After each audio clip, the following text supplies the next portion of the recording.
hadirat Tuhan lewat pujian, lewat penyembahan, dan juga sebentar lagi kita akan mendengarkan kebenaran firman Tuhan. Kemarin kita membahas dalam Filemon, surat yang terpendek ya, tetapi memiliki makna yang dalam di dalamnya.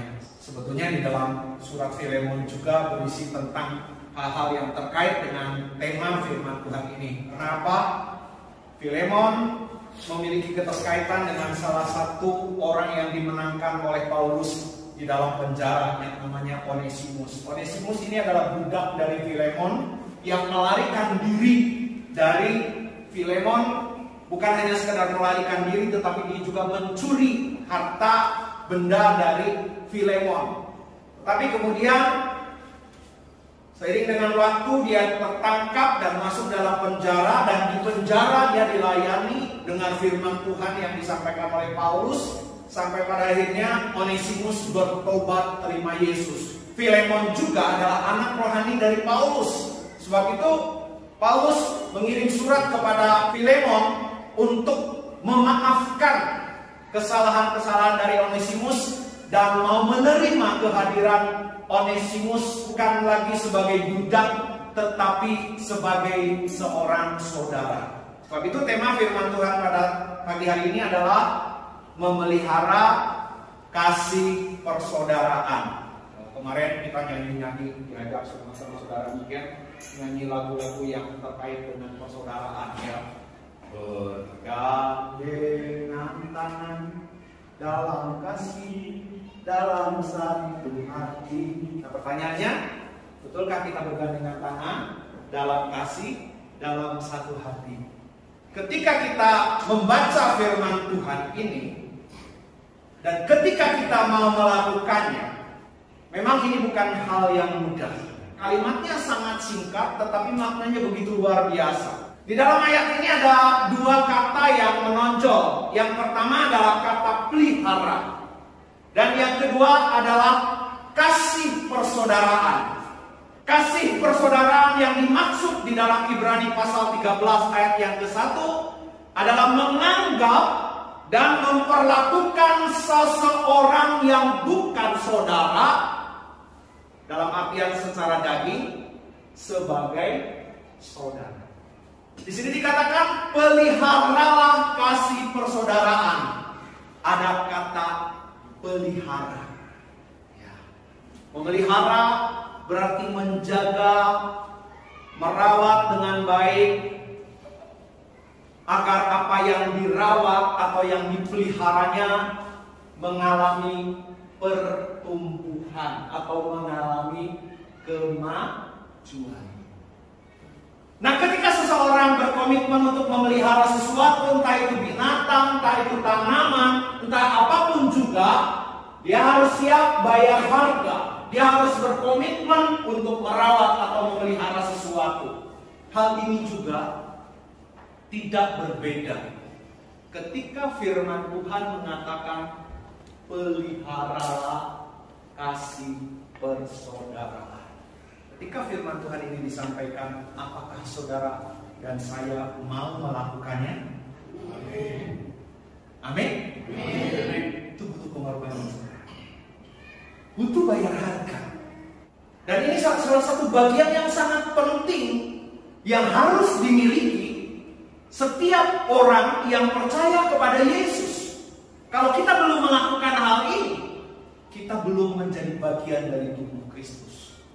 Kalau kita mengasihi adik, kakak, keponakan masih muda, betul nggak? Karena ada hubungan darah.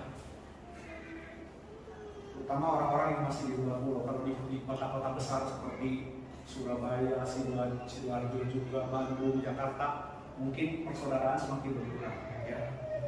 Ya dengan saudara-saudara daging aja semakin berkurang, apalagi dengan orang yang tidak ada hubungannya sama sekali. Itu tidak mudah. Sebab itu nasihat ini sangat penting, karena ini merupakan jati diri dari hidup orang percaya. Sekali lagi saya ingin ulang supaya kita sama-sama mengerti. Ya. Jadi yang namanya kasih persaudaraan itu menganggap dan memperlakukan seseorang yang bukan saudara, bukan darah daging, yang tidak ada hubungannya dengan darah dan daging kita, sebagai seorang saudara. Dan itu hanya bisa dilakukan di dalam Tuhan Yesus Kristus. Daging tidak akan mampu melakukan itu. Oleh sebab itu ketika kita belum bisa mempraktekkan apa yang firman Tuhan katakan ini, kita belum hidup di dalam Kristus.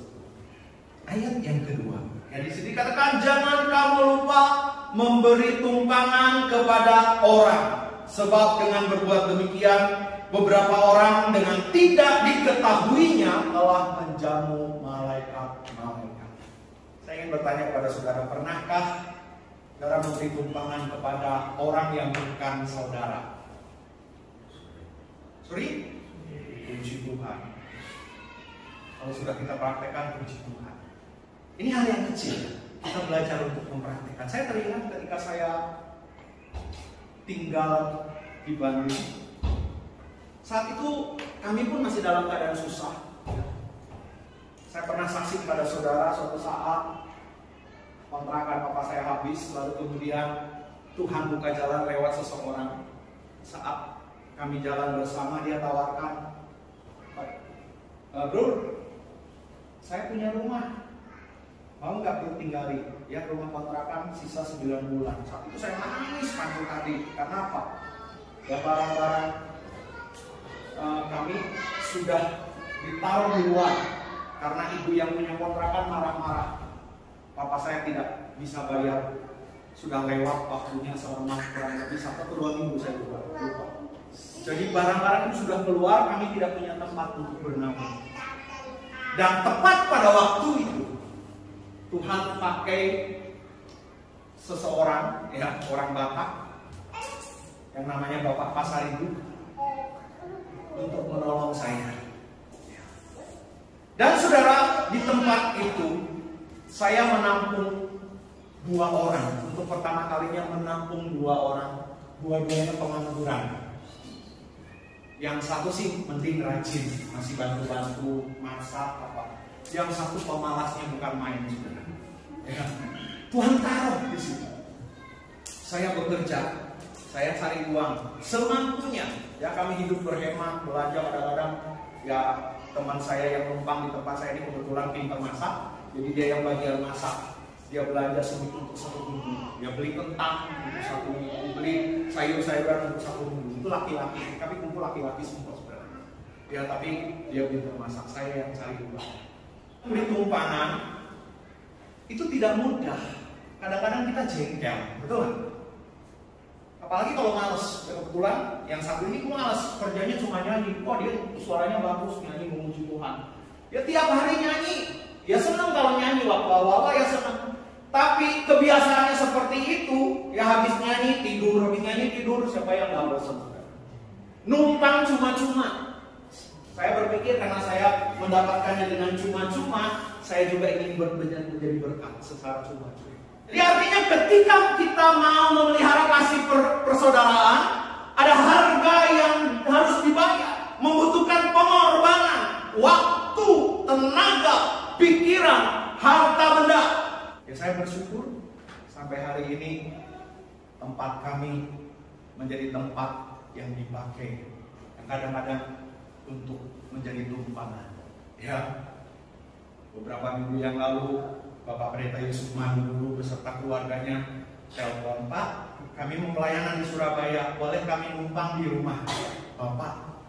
Saudara, di Surabaya kan banyak tempat, tapi dia lebih senang di sini. Ya, kenapa? Saya sendiri senang. Saya mau belajar kepada firman Tuhan ini untuk memelihara kasih persaudaraan. Butuh pengorbanan? Iya. Saya katakan ada pengorbanan, ada. Saya harus menemani, mendampingi, menyediakan makanan. Kadang-kadang harus mengantar. Pak, saya ingin makan nasi rawon. Ayo sama-sama. Ya. Butuh pengorbanan enggak? Butuh, saudara. Tapi itulah firman Tuhan yang katakan, supaya kita mengaplikasikan apa yang firman Tuhan katakan itu di dalam kehidupan kita sehari-hari. Kasih persaudaraan itu bukan hanya sekedar ciri atau label saja, tetapi seharusnya merupakan cara hidup, gaya hidup. Tadi saya katakan jati diri daripada kehidupan kita sebagai orang Kristen.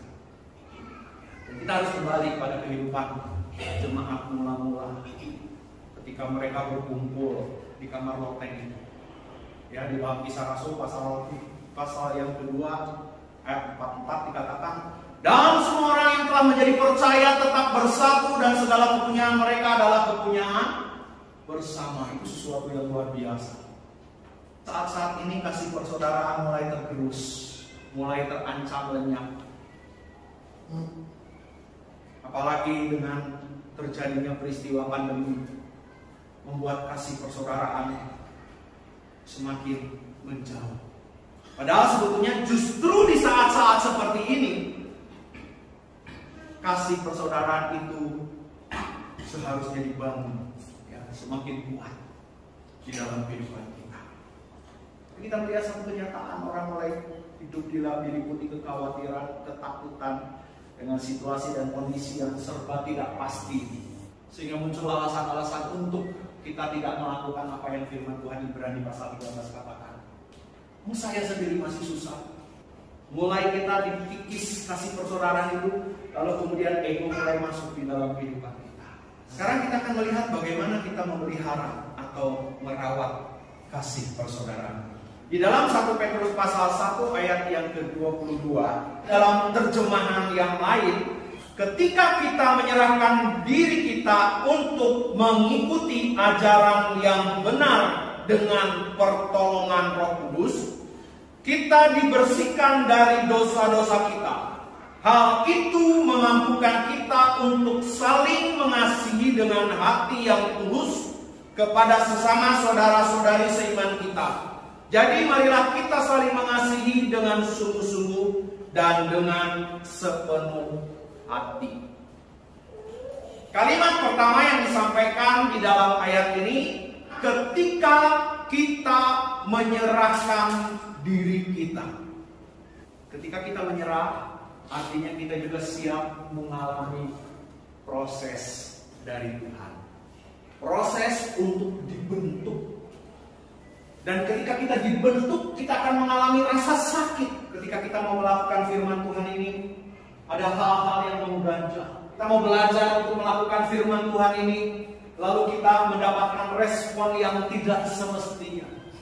Siapkan diri kita untuk siap diproses, dibentuk, walaupun itu sakit. Ketika saya membaca ayat ini, saya teringat ketika pertama kali saya diserahi untuk menjabat sebagai Ketua Asosiasi Pendeta DPC Sidoarjo. Lalu saya berdoa, Tuhan, siapakah yang akan mendampingi saya sebagai sekretaris dan bendahara? Lalu suatu saat kami mengadakan pertemuan, lalu Tuhan pertemukan kami dengan seseorang yang namanya Bapak Sumanto. Beliau sudah tua,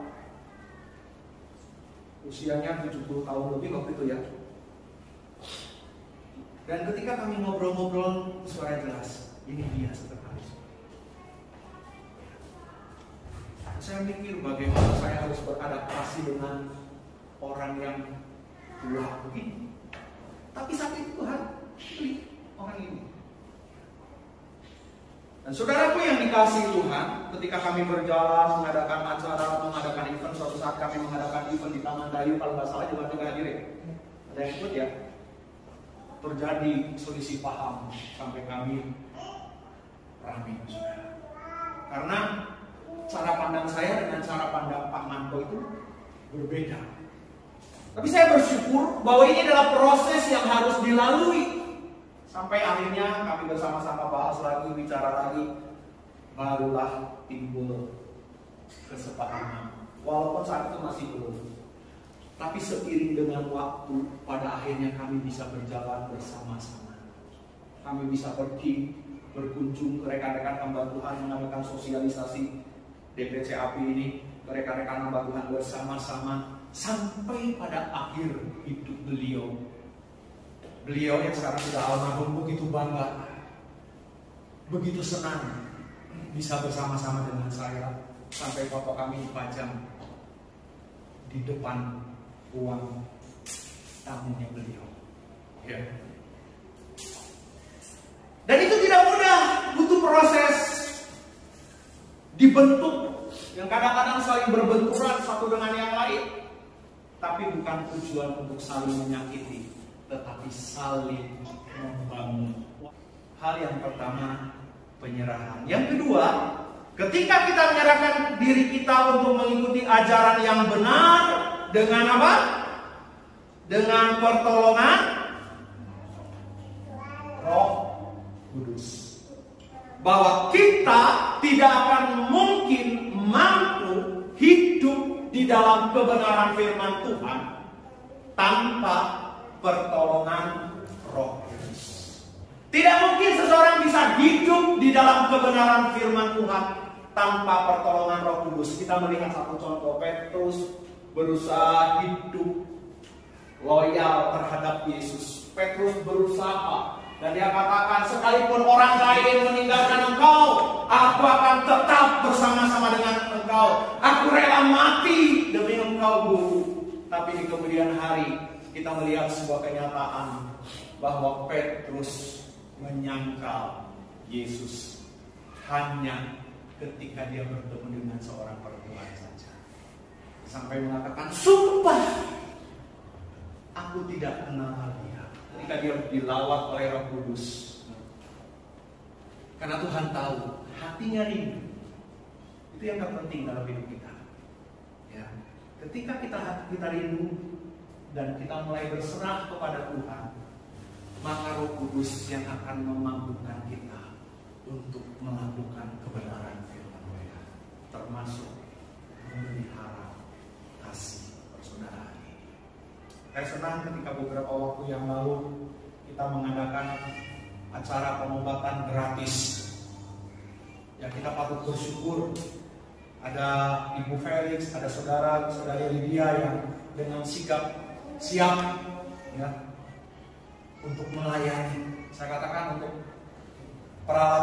bagian peralatan ini saya siap akan saya siapkan kalau ada tenaga. Satu dengan yang lain saling bekerja sama, dan itulah yang seharusnya dilakukan di dalam hidup kita. Untuk kita sama-sama membangun tubuh Kristus seutuhnya, sehingga benar-benar tubuh Kristus itu nyata. Ada tangannya, ada kakinya, ya, ada kepalanya, ada badannya, lengkap. Walaupun kecil, tapi kalau lengkap, itu akan sangat berguna di dalam hidup kita. Kita bisa menjadi berkat bagi banyak orang. Tahun yang akan datang kita akan mengadakan satu event yang lebih besar yang terkait dengan kasih persaudaraan ini. Kita berdoa, kita siapkan diri kita. Saya percaya bahwa Tuhan akan memperlengkapi kehidupan saudara-saudara yang rindu untuk mempraktekkan Ibrani pasal 13 ayat yang ke-1.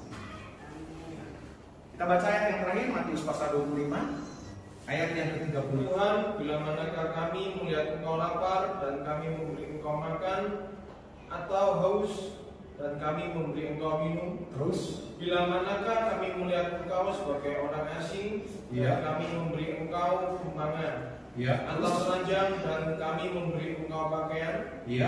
Bila manakah kami melihat engkau sakit atau dalam penjara dan kami mengunjungi engkau? Dan raja itu akan menjawab mereka, Aku berkata kepadamu, sesungguhnya segala sesuatu yang kamu lakukan untuk salah seorang dari saudaraku yang paling hina ini, kamu telah melakukannya untuk aku.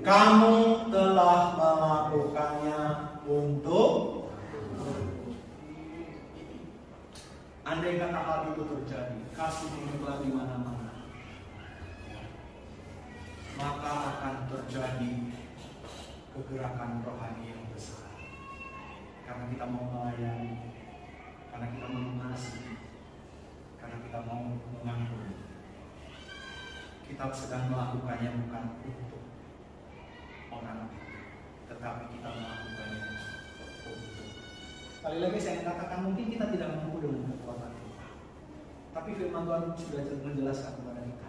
Ketika kita berserah, kita mau diproses oleh Tuhan, maka Roh Kudus yang akan memampukan.